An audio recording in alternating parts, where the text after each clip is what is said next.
Today is a great day to start your own podcast. Whether you're looking for a new marketing channel, have a message you want to share with the world, or just think it would be dope to have your own talk show, podcasting is an easy, inexpensive, and fun way to expand your reach online. Buzzsprout is hands down the easiest and best way to launch, promote, and track your podcast. Your show can be online and listed in all the major podcast directories like Apple Podcasts, Spotify, Google Podcasts, and more within minutes of finishing your recording. Podcasting isn't hard when you have the right partners, and the team at Buzzsprout is passionate about helping you succeed. Join over 100,000 podcasters already using Buzzsprout to get their message out to the world. Following the link in the show notes lets Buzzsprout know we sent you, get you a $20 Amazon gift card if you sign up for a paid plan, and help support our show. Go Squadron! All in a day's work for the Squadron Supreme, Earth's mightiest heroes. We got it locked from your block to the comic shop. Listen, share, rate, and subscribe to Hip Hop Marvel's podcast, available on all podcast platforms and apps and streaming services. Available on Pandora, Apple Podcasts, Spotify, Google Podcasts, Google Play, and more. Yo, this your boy Frank Nitt. And there's rules if you want to get in this Marvel Studios. Don't nobody get in this motherfucker. So rule number 1, don't pop your ass up.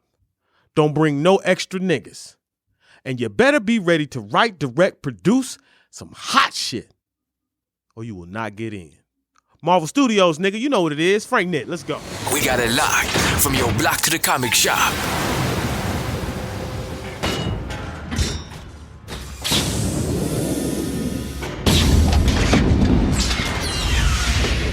Fine. I'll do it myself. Dig this and dig it deep. You now on that wavelength, time to sign in. Dub Floyd and Hip Hop Marvels will chime in on topics of comics, brought to expand the Hip Hop Connect with the gauntlet in hand. They got it locked in, they floss in the brand. The block to the comic shop, they cross and examine. Representation's famine and moved on the shelf, and the system is happy with the movement is dealt. We don't wait for the sick to improve on the health, so we pull a Thanos, fine, I'll do it myself. And it'll come out extra clean, fresh for the fans like an extended scene. With the hip-hop and comic dimension, they activate you with gems they presenting. Hand in the gauntlet, yes, we gon' flaunt it. Hip-hop Marvels will bring you the rawness. I heard you mention Dr. Dre. I mentioned this to Rick earlier. I was talking to Rick because I've always heard about you being involved with either Dr. Dre or Aftermath. And I wasn't quite sure. And I just, at some point, I thought it was like maybe a rumor or maybe, I wasn't sure if it was true. So please let me, along with me, and the rest of the hip hop Marvelites out there, know the truth behind that, if you will. Yeah, well, definitely. Well, again, simultaneously to me moving to New York and performing at like the Lyricist Lounge and all of that, and linking with like, all my brothers and sisters in New York City, Brooklyn to be specific, Brownsville, never ran, never will. During that same time, Dame Dollars is out on the West Coast with my demo, and he does what he promised he would do. He gave a copy of the demo tape. At that time, it was an actual cassette tape. That's how far back it goes. He gave a copy of his cassette tape to Dr. Dre. Dr. Dre played it. Said, yo, this kid is crazy. He's ill. I think on the demo was like songs like Black Magic, Animalistics, where I transform into different animals and things of that nature. Yes. And Dre just, Dre's a real, he does things big. So I think he saw that on a much larger scale, like, yo, I got to get this kid out here. So I just remember I go home one weekend, I come back to West Philly one weekend, I'm in my mom's crib or whatever, and, the phone rings, and it was, the landline, again, this is back then, we had a landline. So my sister's calling me like, yo, somebody's on the phone with you playing game, but they're playing games. I said, what do you mean they're playing games? They said it's Dr. Dre. Like, this guy on the phone is saying he's Dr. Dre. So I'm like, yeah. So I go pick up the phone. Yo, what's up? Yo, homie. Yo, this Dre. I'm like, really? He said, hell yeah. I said, yo. What's going on, man? He was like, yo, I heard your demo. I think it's real crazy. You know, we need to start trying to set up a meeting or whatever. So his people called my people. The next thing I know, I was on a flight out to LA, you know, first time out there, warm weather, you know, fresh scenery, fresh greenery, if you know what I mean, all of that. So, right. You know, we definitely chopped it up for a minute. And he was like, listen, man, you know, with what I went through with Death Row, I'm looking to do something totally different here at Aftermath. You know, the negative stuff is behind me. I'm looking for artists that are progressive, but still, you know, top tier MCs. I like anybody that's lyrical. And, you know, you are one of the people that are going in the direction that I want to go. What's up? So I was like, hell yeah, let's go. So I signed to Aftermath. I was signed to Aftermath for like a year and a half in the late 90s. Yeah, so we're talking like now. Again, I'm almost 50, so sometimes my memory, and I was blowing a lot of greenery back then, so my memory sometimes most definitely. I understand. Sometimes my memory is a little off in terms of timelines. But right. I want to say 97, I signed the deal with Aftermath or something like that. Stayed on there till like 98-ish, almost 99, something like that. You know, we banged out a little bit. We did some work, but it was like Dre was signing so many acts. I was signed King T. I remember my first day out there, I met King T. You know, respect to King T. I was always a huge King T fan. Oh yeah. Ever since like Act the Fool, At Your Own Risk, all of those records. Yeah, so when I got out there, I'm like, yo, I'm gonna be on the same record label with King T. Nobody can tell me anything. I'm rocking with Dr. Dre. Nobody can tell me anything. So me, King T, Eve, who went on to be the first lady of Rough Riders. She was my label mate for a second. Me and her got to chop it up a little bit while I was out there. Eve of Destruction. That's right. Eve of Destruction. Who else? Dawn Robinson from In Vogue was also on the label. And as the world as fate would have it, as the world went on to know, a gentleman by the name of Marshall Mathers out of Detroit, Michigan. You know what I'm saying? He was also on the label at the same time. In fact, a lot of people don't know, I toured with Eminem for like, I want to say like a 10, 12 city tour or something like that. And we were in a packed, tight van and doing a lot of these dates. Him and Royce sat right in front of me and the homie Q. Facts. That's facts right there. So I've known him for quite some time. I've seen the struggle. I know how real the struggle is and the grind. I know how much work both of those gentlemen have put into this culture and this art form known as hip hop. So, you know, I can't do nothing but salute them, man, because, you know, the success that they have, it didn't just come in a vacuum. It didn't just come because, you know, the obvious, you know, because of Eminem's ethnicity and all that. Does it play a part and a factor? Obviously, yeah. Come on, this is America. But he did grind. Right. He did grind. He battled so many people. It would make your head spin. He got on stage night after night, as we all did, and he put in that work. So, you know, they deserve all of the attention and the accolades and the praise that they're getting. That's what's up. You hear it. You heard it from the man. The Aftermath myth is true. It is true. Absolutely. So, yeah, so I stayed on the label for about a year and a half. But again, Dre signed so many acts. I'll tell you, the night that it culminated in me realizing it was time for me to leave. So,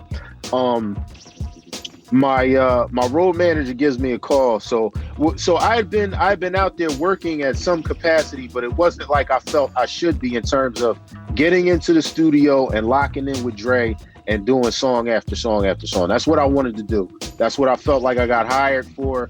And I felt like after a while that wasn't happening. We did some stuff, but not at the level that I felt it should be. So my road manager calls me. He's like, yo, I found out the studio, Dre and them in the studio right now. We need to just go over there, pop up. What's up? So I actually coordinated with Eve and her people. So we were like, yo, we're going to all go there at the same time and just bum rush the studio. What's up? Let's go. So we go over there. We show up. Dre's in the studio with like, I guess some of the guys who were working on that, I guess it would be the Chronic 2000 album. Eventually it became that. Whatever album people like Hitman are on, because I know Hitman was in the studio that night. So 2001, right, Chronic 2001. So we pop up in there. Now, mind you, this is just the early formation of that album. So this is like 2 years prior to that. So maybe even 3. It might even been 3. You know, Dre is not the fastest. He don't work fast. So, you know, he does everything right. And he's very, very meticulous when it comes to how the end product and how things are sonically. So it takes him a while before certain projects come out. So, you know, we show up at the studio, me and EVE, we show up and we just bust up in the studio like, yo, Dre, what's up, man? You in here recording? You in here with all these other dudes and whatever. You got us out here. You know, me and Eve really went on there on our Philly John. Like, yo, what's up, man? You ain't just gonna play us like that, yo. So we was in full battle mode. So Dre is like, yo, you know, this is what did he say? This is not a marathon. This is a relay race. You know, it comes in stages and this, that. We ain't trying to hear none of that. He was like, oh, okay.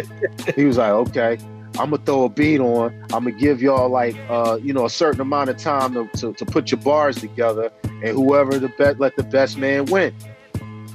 I'm not exaggerating when I tell you, me and Eve ran through whatever rappers were in. We just blacked out and ran through whoever was in that studio that night. You know, to the point where what we recorded was just so crazy. Even the other rappers, the engineer, everybody was like, "Oh my God, this is just great!" Like, oh, these Philly people, like, oh my goodness. So, you know, it was to show Dre, like, look, whatever's going on, and show everybody around him, like, whatever's going on out here is not as a result of lack of talent, because we get busy. We came all the way out here from Philly, and we get busy. And we're not going to be, you know, shelved or hid in the corner or anything like that. If you're recording, whatever you're recording, we need to be on that. So, you know, Dre, I think he was a little upset at our approach, but he respected us enough to say, listen, I got so much going on here at Aftermath. I think maybe my vision is going somewhere else. I got to be real with y'all. Your projects may not come out in the time that we initially thought. If you stay here, you'll have a home here. We'll take care of you.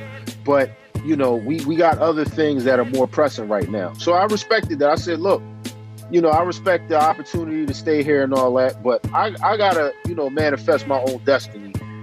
I'm out. You know, I'm out. I want to leave the label. And I think Eve expressed the same thing, but she had a management that was a little more well dug into the industry. So they just they stayed under the Interscope umbrella, but instead of being on Aftermath, she went to Rough Riders. So that's what happened. I remember I was watching the Rough Riders Chronicles, and you hit the nail dead on the head. He said a similar story why she left. And in fact, that same night, I'm sorry to cut you off. I gotta sometimes things come back to me. That same night was the night that I was in the studio that night when Dr. Dre met Scott Storch, who went on to produce like Still Dre and all of that stuff. He's the piano playing guy. He's also from Philly. Yeah, I think you're right. He was actually a member of the Roots.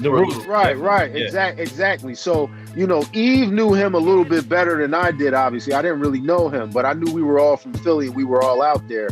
So that night, I know I've seen other interviews where Eve tells the story of her being there when Dre met Scott Storch and kind of helping facilitate that. But, you know, because I'm an underground artist, I just get overlooked. But I was also in that room that night as well. So, yeah, man, that's a little bit of the Aftermath history. And one thing I could say about Dr. Dre is he didn't, sometimes when things like that happen, he could have been very rigid about it and kept me locked in a lot of paperwork that would have just had me in limbo for a lot of years and unable to record anywhere else. He was like, yo, if you want to leave, I wish you the best, man. You know what I mean? Salute, good luck to you and all of that. And, that's real right there. I always had to respect that. And he was a real nice guy. He was always a real nice guy. You hear a bunch of stuff, in the tabloids and this, that, and he's going through a lot, obviously, right now. But, when I met him, he was always 100, kept it 100 with me. Real laid back, real reserved type of brother. And definitely one of the major architects of the sound of hip hop as we know it. Did you ever write anything for Dre? If I did, I couldn't really say. I probably would not be able to say anything about it. One thing I want to get into is we know you're a Marvel head because for sure. I know because when Secret Wars came out, most of the characters you named were Marvel characters, right? For sure. Hey. For sure. What y'all know about that? What is that? Issue 1. This dude right here stunting. Nah, I see him flexing the X-Men #1 right there. I see him doing that. It's all good. Yeah, that's what we call a comic book flex right there. So, which Marvel character are you most like or you most relate to? I see you got Wolverine. Wow. I see you got Wolverine, Logan on I try to come prepared, man. I try to come in character. I try to come prepared, man. Wow, that's a very good question. Well, I always, as a collective, I was always more of an X-Men fan, because once I was old enough to really understand the life of Stan Lee, who obviously created many of these characters and helped develop them, I realized that he pulled from a specific time in American history in developing some of these characters. For example, the X-Men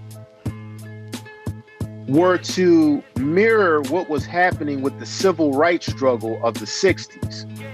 Here we have mutants who are being discriminated against because they're different by the larger society of, I guess, normal humans, right?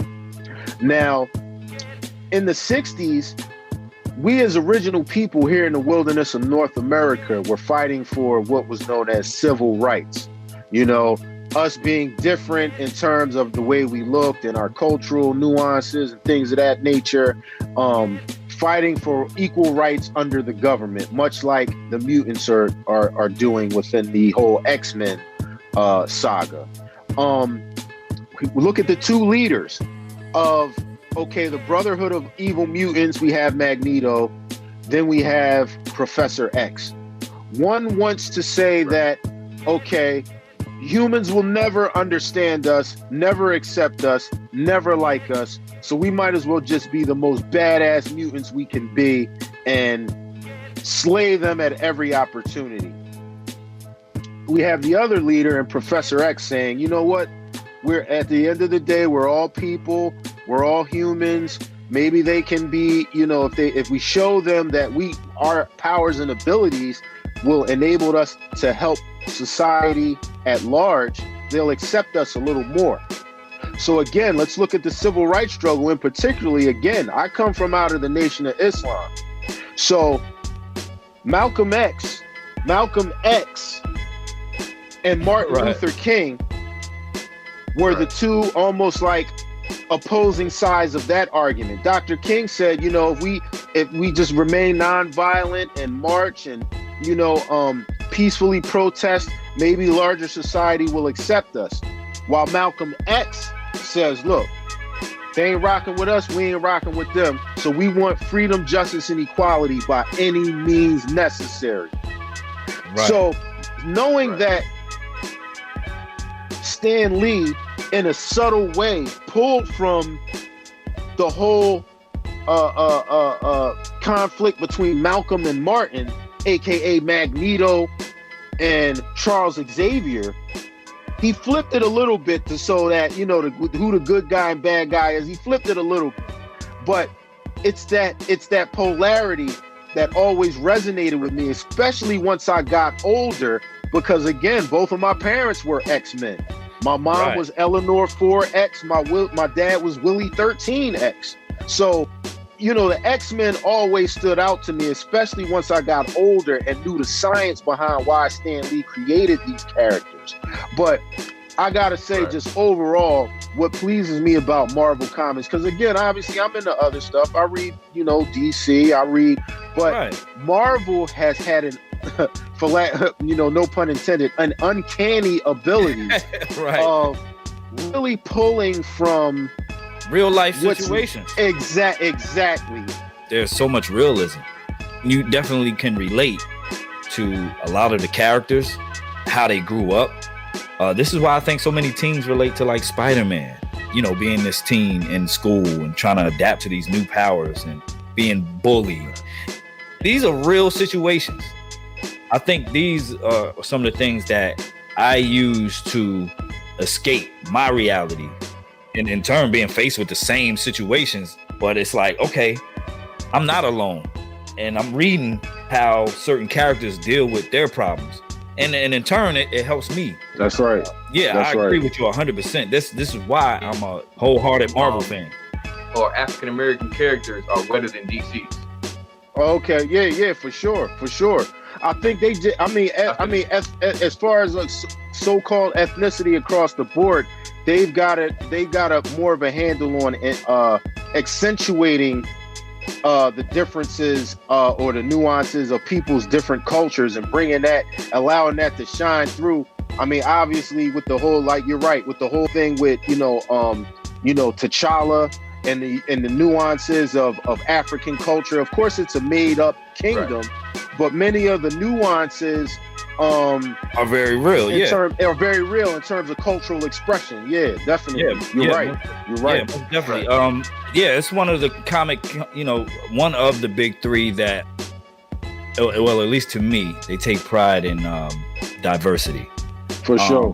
They take a lot of pride in diversity. Just today, today is Comic Book Wednesday, the day the new comic books drop. Today, they had an issue come out, Marvel Voices, #1, Indigenous Voices. And and it's basically I gotta check that out. A lot of the stories are written and illustrated by Indigenous people, and the stories are from the point of view of Marvel's Indigenous characters. Okay. That just dropped today, so that's like a prime example. Like Rick said, you have a gang of African American Marvel characters. One of my favorites being Blue Marvel, which if you get into if you get into his story is just like crazy. Like you said, there's a lot of realism within these stories. So you say the Marvel character that you're most like would be like an X-Men? Yeah, probably. I'm trying to. I can't zero in on one particular. I mean, I was always a Colossus fan. Of course, Wolverine. But as far as one in particular, but then I also like Nightcrawler. So I mean, I don't know if I could like hone. Oh, I gotta say Iceman. Probably, I would have to say Iceman. I just thought he had the cool. I thought he had the coolest, literally the coolest costume. The coolest ability. You know what I mean? Right. Yeah, definitely. Probably had to say Iceman. Iceman, dope. That's it. Okay, Iceman. Okay. So, like, what are some of your favorite stories out of Marvel? Some of your favorite. Obviously, Secret Wars. I mean, and I say that because I always like the interaction and the cross-pollination of, I always loved it when Spider-Man, for some reason, comes in contact with the Fantastic Four, or, you know what I mean? Or the Hulk, for whatever reason, finally manages to have to knuckle up with the Thing or something like that. Like I always like, almost like that, not guest stars, but just anytime there was cross-pollination. And to me, Secret Wars is the ultimate in team-ups. Like, you know what I mean? Like, I mean, it's just, that's the whole premise of the whole story. Like, so definitely that, man. And I have to say that in conjunction with reading, of course, being a kid that grew up in the 70s and a little bit of the 80s, television and its incorporation of all things Marvel has also always captured my attention. So even going back to in the 60s, of course, obviously being born in the 70s, I caught reruns. But in the 60s, I think it might have been like Hanna-Barbera had like versions of the Fantastic Four. They had versions of Thor. There was even a Spider-Man cartoon. I actually have the box set. I don't know if you guys remember. Shit. I don't know if you guys remember that. Yes, the 67 collection. Okay. Yeah. I was also heavily into, I was always a TV head, and especially anything Marvel related, because I'm looking to see how accurately they got it, the artwork to the comic book, and yada, yada, yada. So that 67 collection is something that's seminal in my life. Like, that's like, you know what I mean? Like, that is very, very important. I spend time just analyzing, watching it, looking how the music is synced up to the different action scenes and all of that. So television to me just helped propel Marvel to that next level. X-Men, the animated series, of course, I love that. Even a lot of the newer stuff that comes on, like Disney XT and all that stuff now. So, but yeah, anytime there's a chance meeting of like the Daredevil and Spider-Man, I'm all on that. You know what I mean? I'm all on that. It kind of stems over into hip hop too, which is another reason for the inception of hip hop Marvels. This is why I'm a sucker for posse cuts. You know what I'm saying? Right. You know, when you get a group of, definitely. You get a group of MCs or even, duos, when you pair them up and they could be totally different. They come together for one common cause. That's right.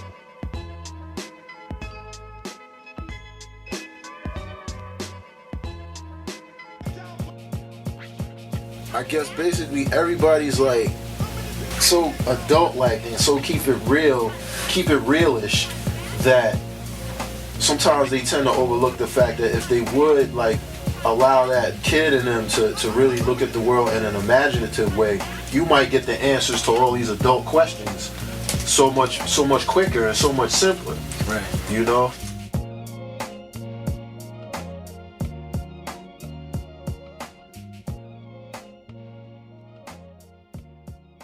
Hip Hop Marvels Podcast. You on that? Your friendly neighborhood plug for all things hip hop and Marvel. All right, so check this out. Imagine all of the free time you could have to watch Avengers Endgame for the umpteenth time by not taking that trip to the grocery store simply because you ran out of chips and dip the night before hosting a new comic book shindig. Well, Instacart to the rescue. Instacart delivers groceries in as fast as 1 hour. They connect you with personal shoppers in your area to shop and deliver groceries from all of your favorite stores. Get access to all of the items you usually buy and even get smart suggestions for new ones. Instacart picks the freshest produce and even keeps your eggs safe too. To get free delivery on your first order over $35, follow the link in the show notes. That lets Instacart know we sent you and help support our show. As Thanos would say, not going to the grocery store is inevitable. What's up? This your boy Wyclef Jean, aka Spider-Man. Y'all already know I'm a superhero. What makes me a superhero? Come on. Hip Hop Marvel. We got it locked from your block to the comic shop. Okay, out there in Marvel Land, face front, this is Stan Lee speaking. You've probably never heard this before, so anything is liable to happen. This your boy Frank Nitt, and I'm telling all y'all to subscribe to the Hip Hop Marvels Podcast, available on Apple Podcasts, Spotify, Google Podcasts, Anchor, Stitcher, and more. Go get that, y'all. So we already talked about, you said, some of your favorite stories or sagas in Marvel's Secret Wars. Let's talk about Secret Wars, since the episode is called Secret Wars. Yes, sir.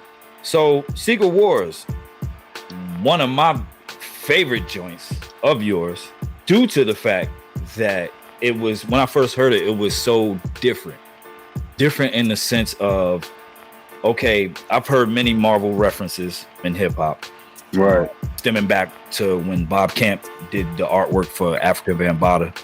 And that's right. Nucleus. That's and right. Nucleus. That's you right. know what I'm saying? That's Bob right. Camp was a Marvel artist, so that's right. Even stemming back to that, all the way to Secret Wars, to where you take notable MCs and put them up against Marvel characters. So when I first heard of the song, I was anxious to know, like, well, how is he going to do this? And you did it, and man, it blew me away. So how did that come about? And hell, how was that session? Like, what was that like? Shit. Yeah, well, Secret Wars first started out as like, when I would do shows, I was very conscious of the fact that, back then your show had to be something special. And to set you apart from other MCs, you had to have like a certain amount of creativity. So it started out as something I would do between, like, halfway between my set, while my DJ or what have you would be, queuing up the rest of the show material. It started off as a skit that I would do a cappella, and there were maybe only 5 or 6 matchups, but people enjoyed it so much that, my team was like, look, man, you got to do something with that. We got to record that. Like, people love that little skit that you do. Shout out to your team. Yeah. For that, alley-oop. Yeah, right for sure. So, it took me a while to write, and here's why. If you really listen, especially to part 1, I try to be very meticulous in matching up comparable fights or verses, so to speak.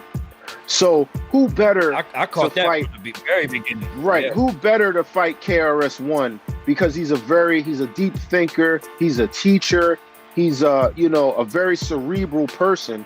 Who better to fight him than the person who works with Cerebro, being Professor X, as the 2 team captains. So it took me a while to really like match up. I had to go read some comics. I had to go listen to some records. I had to, just really, really dig into it to make it fun. And I think the underlying reason behind a record like that is just that simple: fun.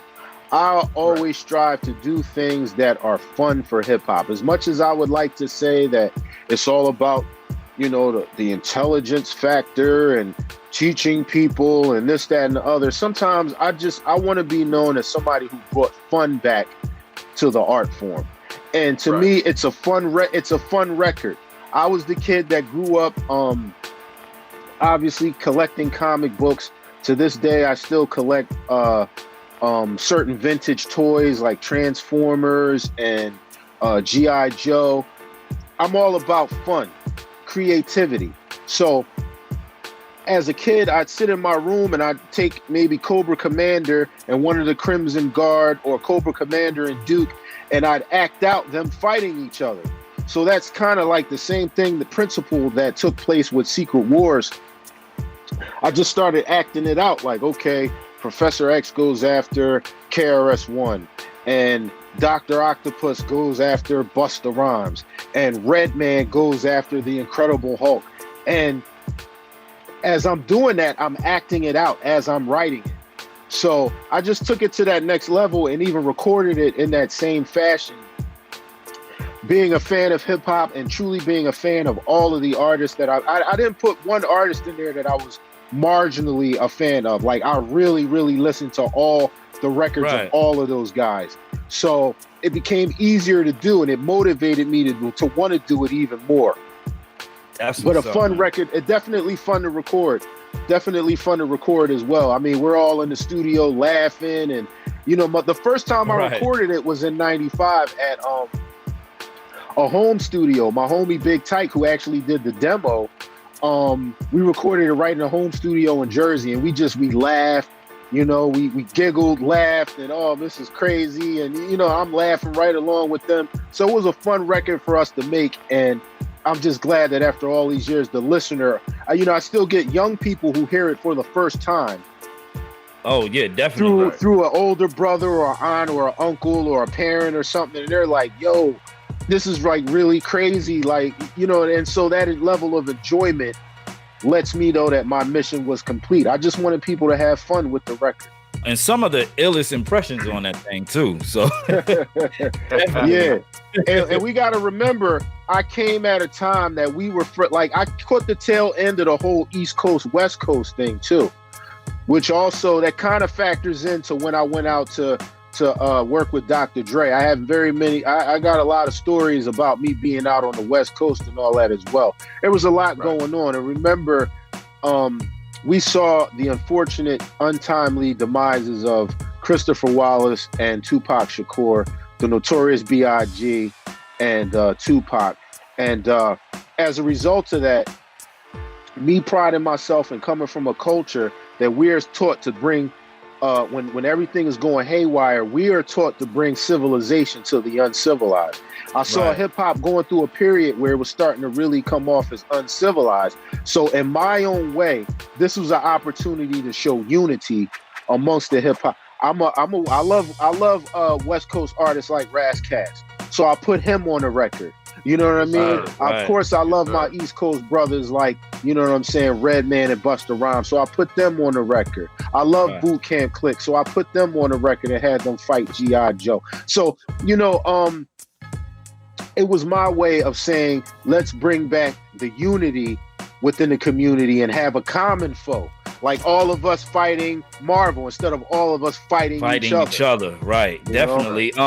Here's one for you. So you mentioned a gang of MCs. Who would you fight?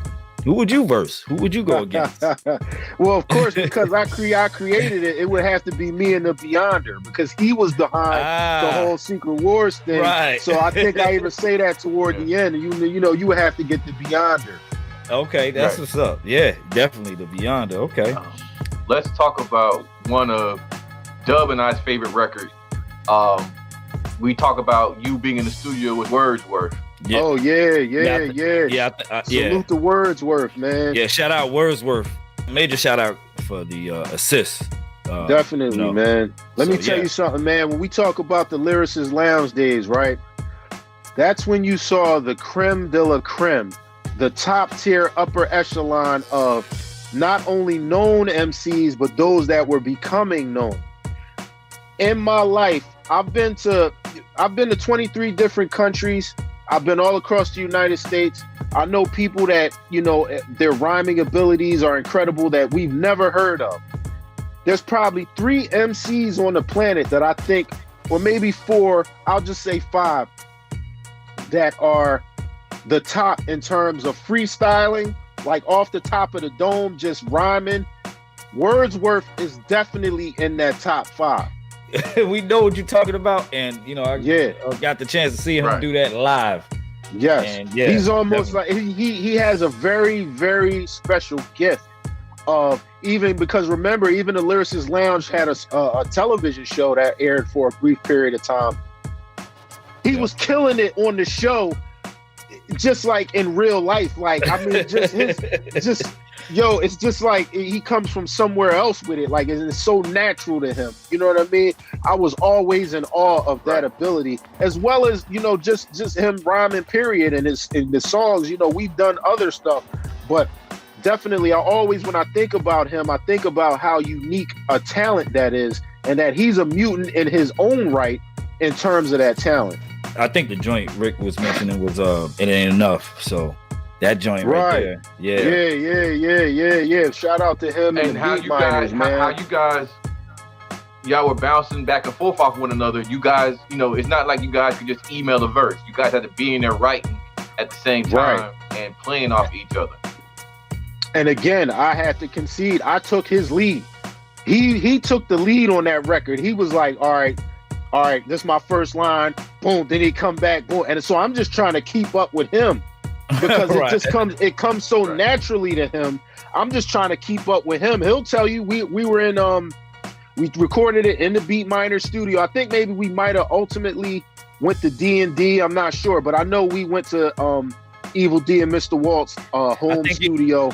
I think he did mention that when we interviewed him. He said you guys were in the kitchen or something. Right.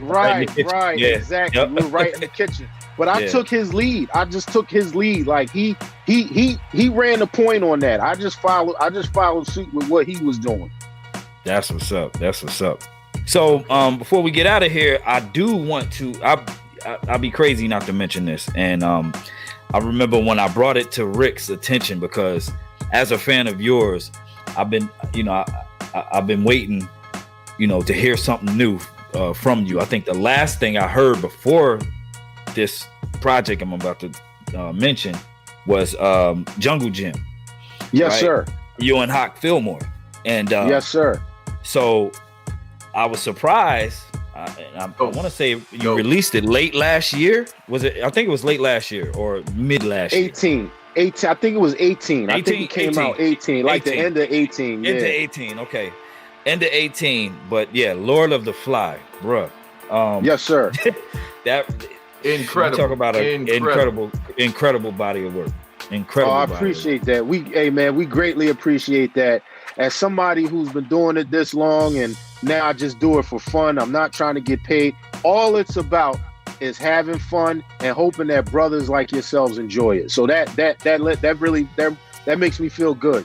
That makes me feel good. When I found out about it, I brought it to Rick's attention, and I think before we recorded one of our episodes, we let the whole thing go from top to bottom. Right. And we were just blown away. I was like, man, this guy, dope. So do you have anything else in the works? Well, I know you mentioned that earlier, but yeah, I guess my question is, do you have anything else in the works with Haak Filmore? Definitely. We're like maybe 65-70% into a new project. I don't want to give away the title just yet, but if you like Jungle Gym and you like Lord of the Flies, this is the trilogy. Now you're going to get the third installment of what me and him are able to do. Just further pushing the envelope, having fun. And again, I just want to make fun records. Like you said, that you can just press play, listen to it in its entirety, and look at it as an entire body of work that you and the entire family can enjoy. So that's coming very soon. I'm going to keep in touch with you guys, because as soon as we launch it, I'm going to let people like yourselves know that it's on its way. Okay. And like I said, we're almost there. I actually have a running title. I think everybody's going to love it. If you like Lord of the Flies, you're going to like this. Yeah, definitely keep in touch. And we would love to have you back. And because I'm sure there's many more stories and many more conversations to be had. With the dialogue between hip hop and Marvel. For sure. Like I said before, I've been a fan ever since I first heard Music, Magic, and Myth. Even your mixtapes, Science Team Go. Right. Yeah. So we're in the works to get back with the Science Team too. We're going to do some scientific experiments with that as well. Definitely. Nice. As soon as I finish up this next Haak Filmore project. Nice. Okay. Go ahead. We talked a lot about your music. Yes, sir. You appeared in the 2006 documentary "Guilty Innocent of Using the N-Word." Yes, sir. What can you tell me about that project and your contribution to that? It was a documentary that won a few independent film awards and documentary awards. Yeah. You and M1 and a couple of other people were featured in it. What was That's right. How did that situation come about, and how do you feel about the project? Well, a gentleman by the name of Markitech, who also works with a band called Fat Daddy Has Been. If you get a chance, check out their stuff. They're really dope. I did a song with them as well called Back Again. And just over the course of the years, I think he had interviewed me. He and his brother Grouchy Greg, who works with like another gentleman. They've got I forget the name of the company right now, but it was a project. It was a hot topic at the time.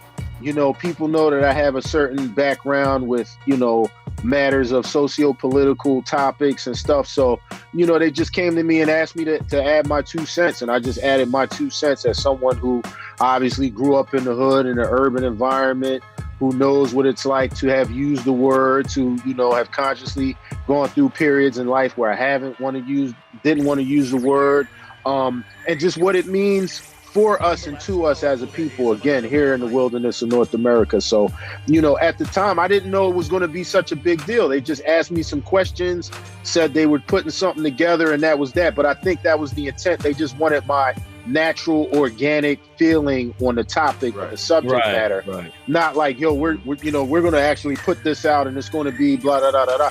Maybe, you know, I might have come a little more polished and said, well, I think that maybe we shouldn't use the word. They just want me to actually, you know what I mean?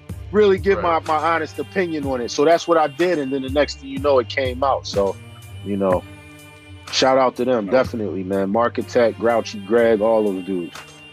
One more question before we get out of here. Yes, sir. Hip hop works in different spurts as far as like generations are concerned. You have different MCs coming out in different eras and time periods.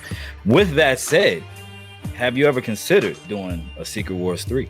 I have. I give it a lot of thought, and I'm just now starting to. I got to be honest with you. For a number of years, I just didn't see enough people that I really like out here on the forefront that gave me enough material to compile to make a Secret Wars 3. I feel like I'm starting to get there with the Kendricks and the, you know what I mean, the J. Coles and people like that, and even some people that may surprise some that I might enjoy, that, you know, that maybe, you know, people wouldn't assume would be my cup of tea. But I respect lyricism.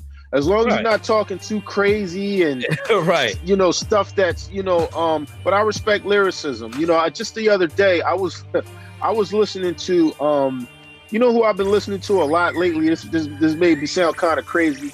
Bizarre from D12.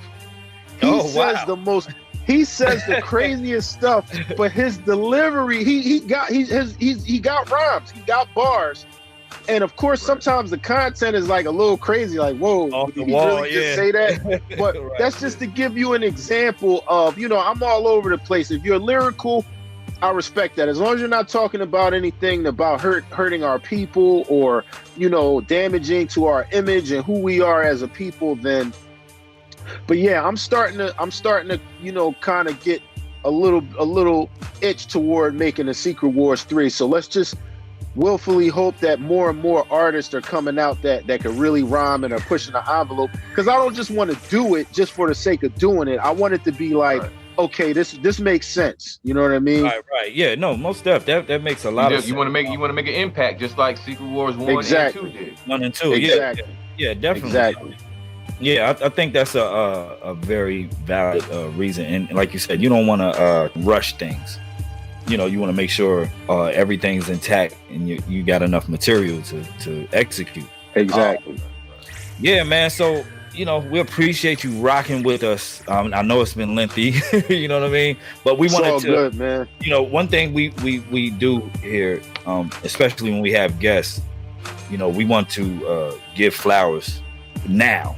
You know what I mean? I appreciate that. You know, especially with what's going on and how crazy the world is. We definitely want to give, you know, you your flowers and know that you are appreciated here and appreciated here at Hip Hop Marvels. Salute.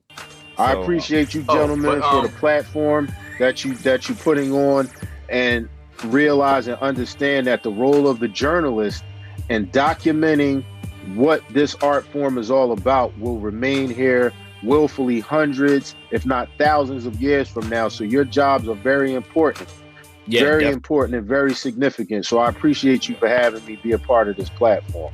We appreciate you and we salute you, man. One of the things we do is we have a hip hop did you know or a Marvel did you know. We'd love for you to participate. Absolutely, let's go.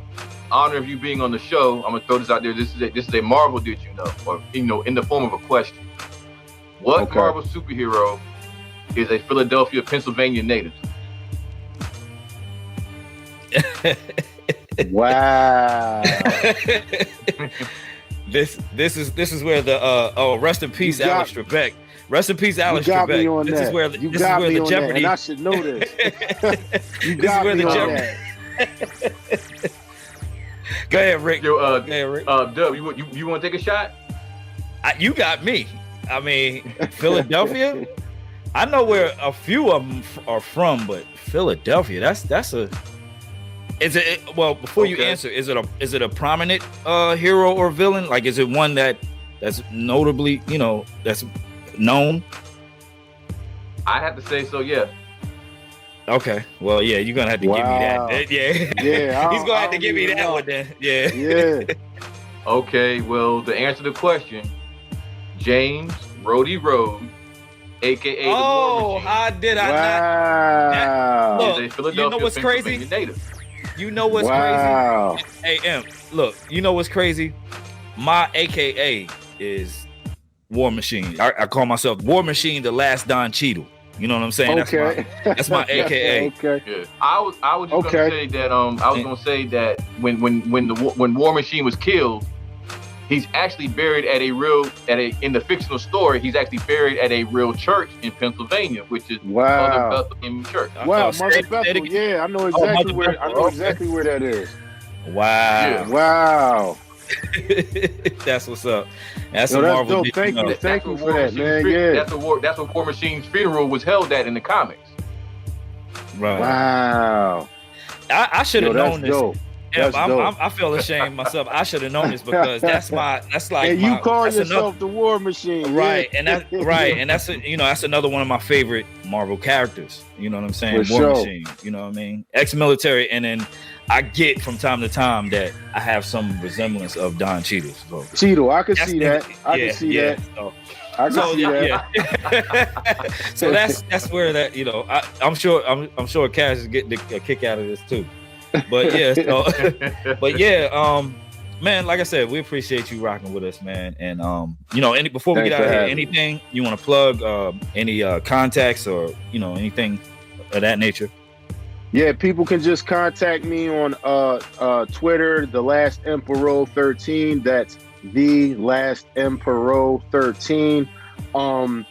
Stay tuned for what we got in the works. Again, if you haven't already, go pick up Jungle Gym Season 1. Pick up Lord of the Fly. Stay tuned for the next installment of The Last Emperor, Haak Filmore. That should be coming out, I would say, early spring. And then perhaps he and I will start working on Jungle Gym Season 2.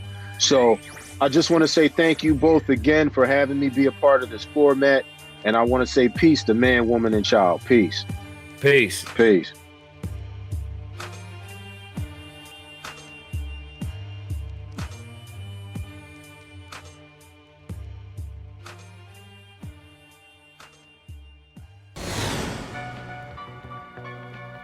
Dig this and dig it deep.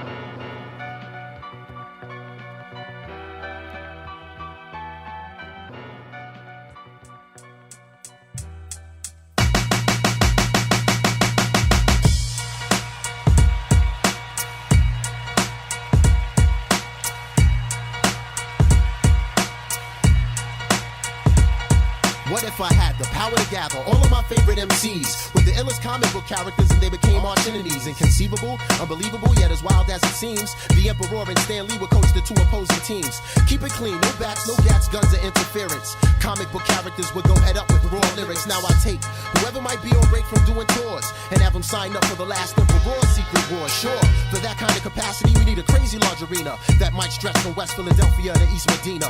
If I'm able, I'll put it on pay-per-view through my label and give free tickets to my neighborhood bums with no cable. Yeah, that sounds fat now that we squared away the propositions. Let's begin with the ultimate tough man competition. Set it off, it's the fight of the century. KRS and Professor X battle each other mentally with rhymes. These two team captains waste no time. Charles Xavier tries to invade Chris Parker's mind. He shot a cerebral probe at Chris's mind, but he missed it. Professor X taken out by the Blastmaster's metaphysics. Round 2, new fight, word to life, you gotta see this. Locked in Mortal Kombat is Dr. Strange and the Genius. Yo, son, he's no match, let that graphic wizard have it. My liquid sword slashes straight through Dr. Strange's magic. Another hero down, and now the score is 2-0. By words from the Genius, and he's still my rhyming hero. Now the next fight was conducted in a rough-like manner, specifically between Reggie Noble and Dr. David Banner. Or should I say the Incredible Hulk when he's amped off in Gamma? But Reggie Noble soon became Redman and he slammed him. You know how Redman gets when his adrenaline starts pumping. Started skitzing in the ring, so then the Thing tried to jump in. Ben Grimm leaps into the ring, and after Redman he lunges. But Reggie Noble dropped him with 2 bricks and he punches. Rhymes by the bunches, bums get dirty in the Middle Eastern dungeons. Ready to set this like Columbo with his hunches. Now while the refs clean out the ring cause the last fight was so intense, let's do a live interview with a brother named Common Sense. Yeah, it's Common Sense. A nice man tried to freeze me, so I took him to Chicago and told him to take it easy. He couldn't see me with my Applejack hat and high tops. Colossus and Cyclops, no idea why not. Good looking Common Sense, yo, that last album was tight. Let me get back to the ring and evaluate the next fight. Now the next fight had to be the craziest of all times. We got Dr. Octopus versus the mighty Buster Rap. Doc Ock versus Buster? Man, that stuff is dead. He'll get his 8 arms ripped off going up against the Dread. Now Dr. Octopus, who you think you grabbing? The guard can never lose, so you know it will never happen. Lyrically making me sleepy, you'll need a nap when I slap you with my dreads. Lights out, you'll kiss the Before canvas. my eyes, I see the demise of another superhero. Next up is Razzcast versus Magneto. Now anything goes when Magneto battles foes, but Razzcast had him shivering, delivering ultramagnetic blows. The hero's now deceased, and a wise man once said it best. The sun rises in the east, but they can still set it in the west. With all these heroes down, Stanley refuses to surrender. Got stormed from the X-Men like I can't match the gender. Stan shouts, and you Stan, you best to chill, no match for Storm. I guess he's never heard of Lauryn Hill, who was fresh home from tour, a bit too tired to spar, so she hit her in the head with Wyclef's guitar. All silence and ceased, out of nowhere comes the beast versus J-Ru the Damager, the prophet from the east. Release rhymes that would pound you into the ground. There'll be no round 2. Another victory by the dirty, rotten scoundrel. The underground sewer system deep below the ring is where the Teenage Mutant Ninja Turtles and Dots do their thing. Leonardo and Donatello, they well know that we can do this. So kick it, crazy, crazy, had them both with raw. So now Michelangelo and Raphael, those 2 other sewer brothers, book smacked them with the DOS Effects logo, the manhole cover. Whether you're plant or animal, vegetable or miggity mineral, before you step to DOS, you best be hard like a criminal.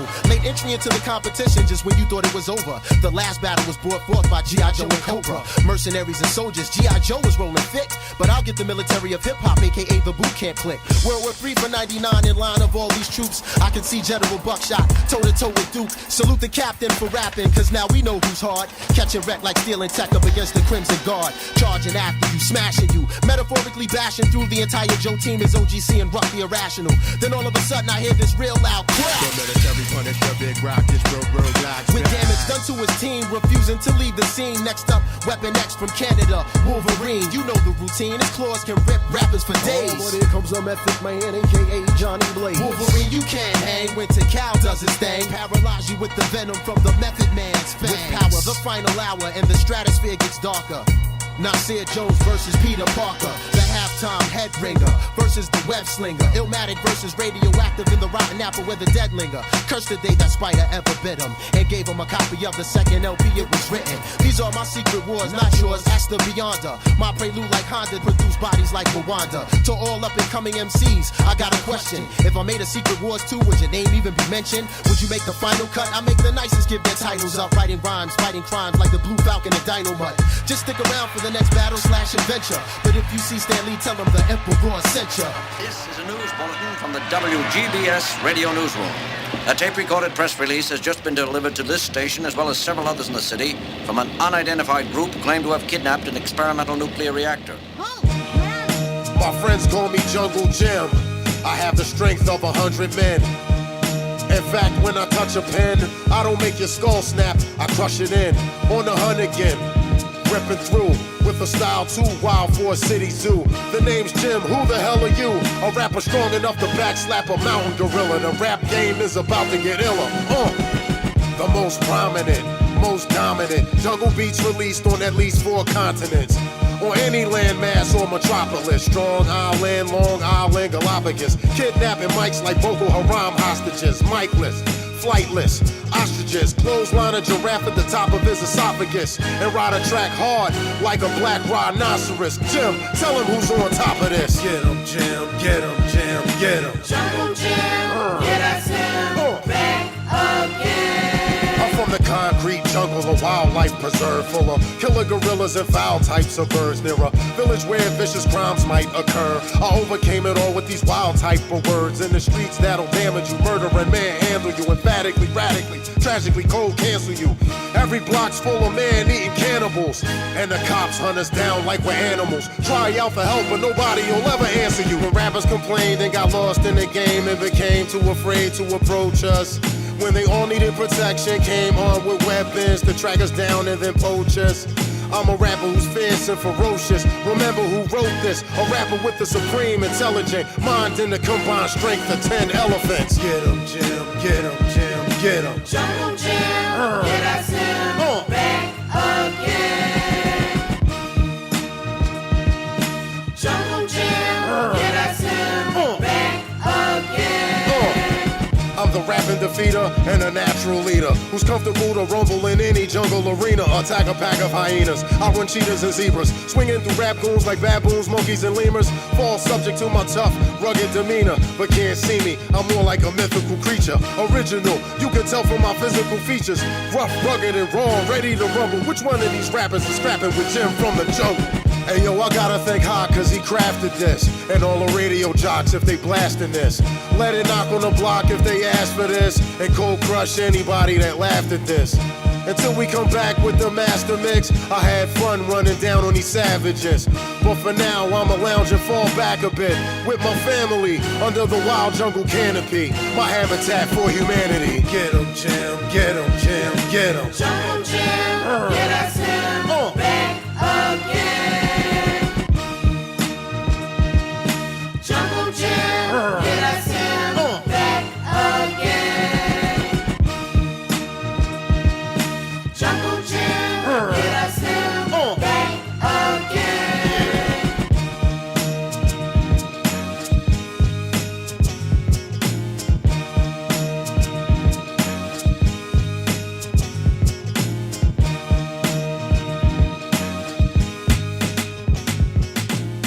Put a muzzle on that mumbling rap. Tell the suckers to run. Last emperor's back. I'm in the hood with the wolves. Yeah, I run with the pack. When the pressure is on your neck, then I'll be there in a snap. I am the league dominator, supreme commentator. Unique, I'm complete. I defeat lots of haters. Chief operator, the sultan of swing. Higher than a Maharaja, cause I'm more than a king. His majesty of MCing. So throw me the crown. First imperial decree is that we all get down. A lot of rappers look for me and then they all skip town. They don't wanna be confronted by the thunderous sound. Now back in the 80s, I was an 80s teen. Now I fly around the world and make the ladies scream. It's me, T. Ali, I do amazing things. Listen to my rendition of a hot 16. 1, 2, 3, 4, 5, 6, 7, 8, 9, 10, 11, 12, 13, 14, 15, 16. 16 fishermen, 16 nets, spinning their 16s on a pristine deck. Boarded by the pirate with the dead man's crest, left 16 men on a dead man's chest. 16 emeralds, 16 gats, patted their pockets and took 16 stacks. Away from the gallery, chased 16 rats to the lady down the alley with the 16 cats. The 16th Amendment says we can be taxed. The 16th president was said to free blacks. 16 countries, Tuscany to France. I can even rock my daughter's sweet 16 dance. Set out myself and sailed the high seas. Made all my wealth from taxing MCs. Ladies, some gentlemen, some help if you please. And help her brother count another sweet 16. Sing! 1, 2, 3, 4, 5, 6, 7, 8, 9, 10, 11, 12, 13, 14, 15, 16. It was the 16th of June, late night, I might add. A joker got the notion he should bite my raps. He invaded the palace despite my traps. trying to steal my rhyme book while I nap. He woke up the master, I know what he was after. He wanted my collection of the records I had mastered. Chased him through the basement, chased him through the attic, chased him through the trophy room of weapons I had gathered. He looked in the east wing, he looked in the west. He even searched the treasure of the dead man's chest. He searched everywhere, anywhere, then he guessed to check out the fridge where the rhymes are kept fresh. He managed to get him, he found out where I hit him. I told him not to bite him, he went ahead and bit him. He caught it kinda bad when the guards came to get him. Off the block, we could count the shots that just hit him. It was 1, 2, 3, 4, 5, 6, 7, 8, 9, 10, 11, 12, 13, 14, 15, 16. 1, 2, 3, 4, 5, 6, 7, 8, 9, 10, 11, 12, 13, 14, 15, 16. Now with the time I got left while I rock the beat, we're gonna kick it for the creatures on Sesame Street. I heard word from Big Bird as he started to shout. Even Ernie and Bert started working it out. Mr. Snuffleupagus cleaning up with his snout. Cookie Monster ate cookies, dropping crumbs on the ground. 8 cans of sardines made for Oscar the Grouch. Now we're gonna add them up with some help from the count and go 1, 2, 3, 4, 5, 6, 7, 8, 9, 10, 11, 12, 13, 14, 15, 16. 1, 2, 3, 4, 5, 6, 7, 8, 9, 10, 11, 12, 13, 14, 15, 16.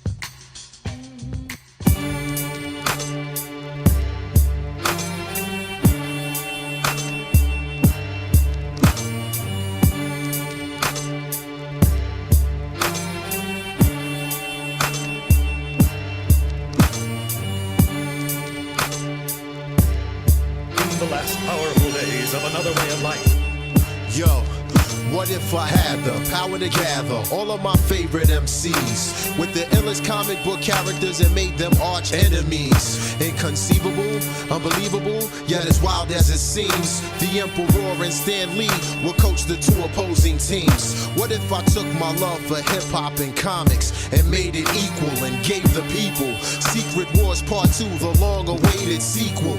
An animated hip-hop grudge match, I'll make it lethal. How would my favorite rappers perform in the face of evil?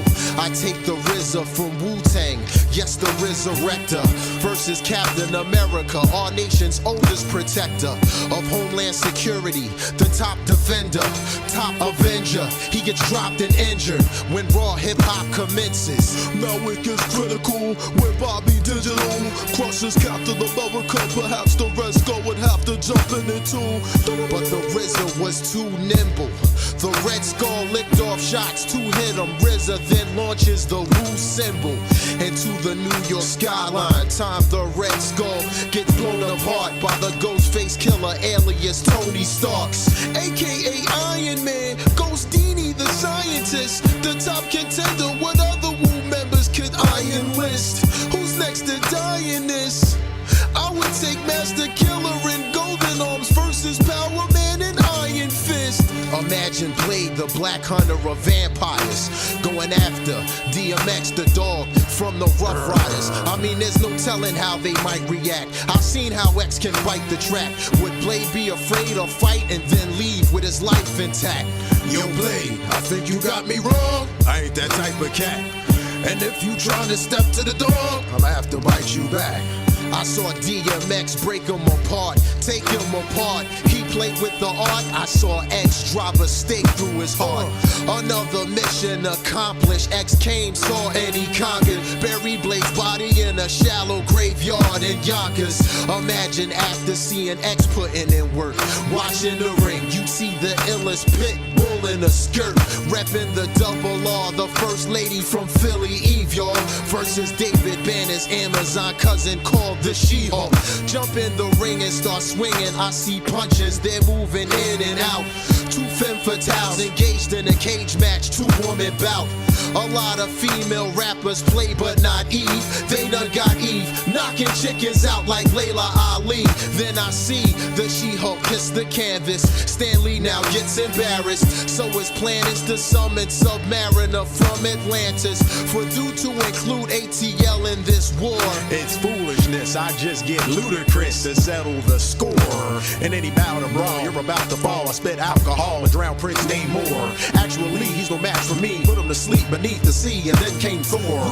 Chris and the mighty Thor, the battle I chose. Had Thor swinging his hammer while Chris was throwing them bows. He sent Thor back to Valhalla, made Submariner seasick, scores a victory for hip-hop plus the DTP click. My battle rapping is war, my raps is hardcore. Imagine a Rockefeller camp versus the Fantastic Four. As I get deep with it, Marvel Comics street lyrics. As we proceed with it, Jay-Z versus Reed Richards. Imagine Mr. Fantastic and Hova going at it. Jigga spits like an automatic. Click, click, click, it's over, damn it. Any static from Human Torch, y'all know the procedure. Send a message to young Memphis, he'll go and defeat him. M-Easy, believe me, Johnny, calling my name out. Come with it, I spit it real cool and out, putting your flame out. Remember, Memphis Secret Wars is a critical world where rappers disappear like a mill in the Invisible Girl. But let's not forget Benjamin J. Grimm. Now, what kind of rapper could Rockefeller get to slay him? I mean, who would step inside the ring? Who would have the right to swing? Enough muscle and might to bring Beanie Siegel fights the thing. Imagine Beanie and Ben Grimm going spit for spit. Beanie Siegel and the thing going brick for brick. Now what I saw was the board get gully. He messed around and got knocked out by the Broad Street Bully. But yo, we got a slight problem as the hobgoblin glides in. I see him dropping bombs on the crowd, so I'll just have to get freeway with the bump shotty. Shot him, firing, knocking him down. Ow. Reppin' the city of Philly, back to the ring when I'm distracted by Joey Crack. Fat Joe knocks out the Kingpin. The Kingpin thought that he could extort Don Cartagena, but not in this Terror Dome, this is Terror Squad's arena. And there's a lot of room for these rappers that I produced. Keith Murray came home in a hurry to box Dr. Doom. My miscellaneous, instantaneous battle techniques will leave them scarred, courtesy of the Death Squad and LOD. Let's see the crowd's reaction from action, turn up the lights. No doubt it's hype from all these rappers in my house tonight, but live via satellite. Look who's about to fight. From the Brick City, it's the Outsiders versus Alpha Flight. The Jersey Regulators, Young Z versus Vindicator. Rod Digger took out Snowbird with words, yes she served and she slayed her. And later as is in slang tongue with their pattern of rhyming. Kick back to back freestyles that took out Puck and the Shaman.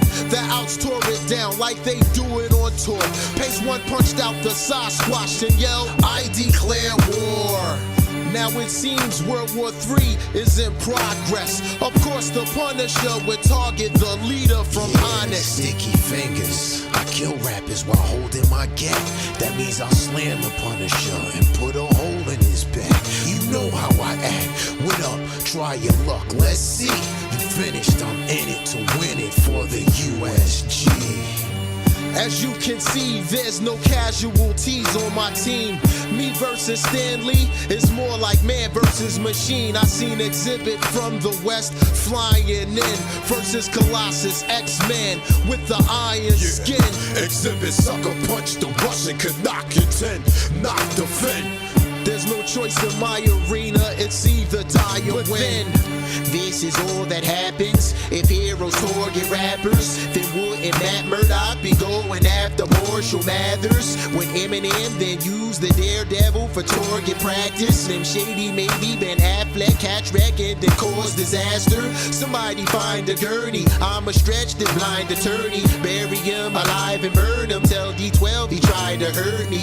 Now this certainly serves as a hideous mix when I call D12 to fight the insidious six. And this fight music produces bumps and bruises as the Scorpion and Rhino fight Conniver and Rufus. Swifty McVeigh slays Mysterio on his illusions. Con artist gave the chameleon some minor contusions. Then I heard this loud sound. At first I thought was a bomb. No, you idiot.